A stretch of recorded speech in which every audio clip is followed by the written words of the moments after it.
My name is Hani. I'm from Somalia. I came to Australia 6 years ago, and most of those years I lived in Sydney, which I enjoy a lot.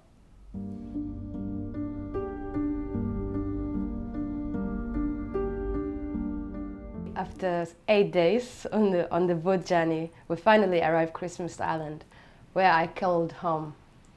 Life in Christmas Island was a mixed emotions. Sometimes it was so great that you could forget your own past and enjoy what you got. And sometimes it was fence full of tears. But after all, I finally reached my destination, Sydney, where I found home, family and friends.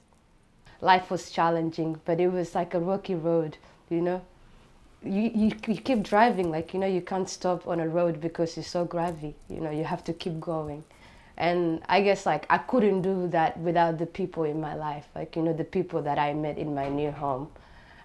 And yeah, and, you know, and writing that, you know, I write a lot about these things, and that makes me happier even on the darkest moments.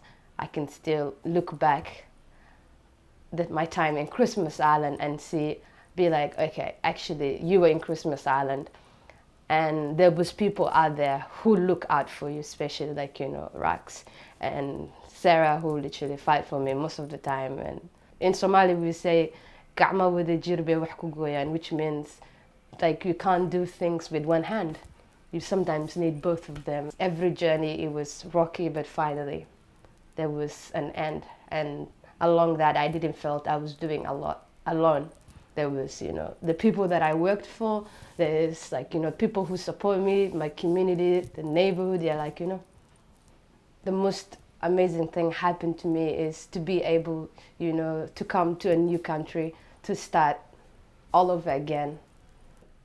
I think one thing that makes me proud the most is, like, be able to make my dream come true of what I really wanted in life, which is education, which is to be able to have a career that I can tell stories that have been unheard. But I can say, like, with proud and with smile, that dream, you know, it's on its way to come true.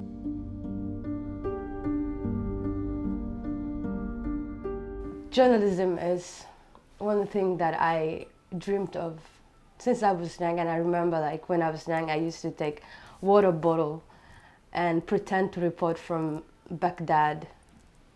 But now, like, you know, like, looking back, and I'm like, why did I really wanted to go to Baghdad? Like, and that time Baghdad was pretty on fire, like, you know, so do Somalia and other parts of the world. I do think journalism, it's my hope. You know, it gives me, I guess, inner life.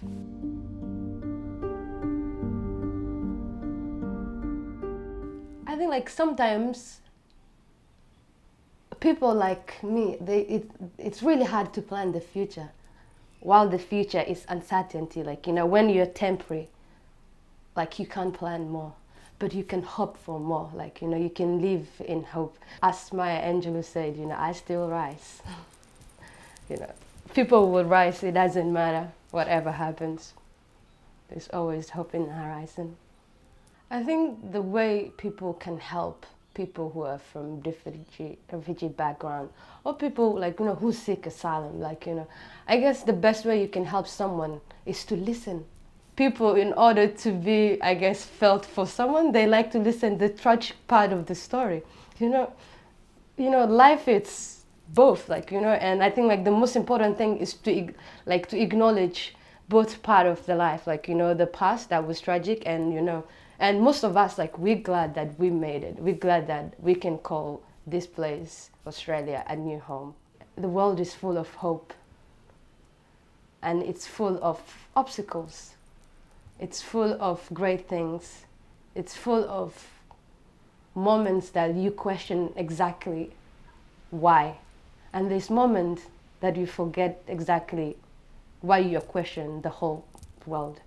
But it's still a beautiful place, and with kindness, we can all live in harmony. But always remember, like, who you are, where you come from, and what you exactly want to contribute to the world. Let's be hopeful for a better world that include all humankinds.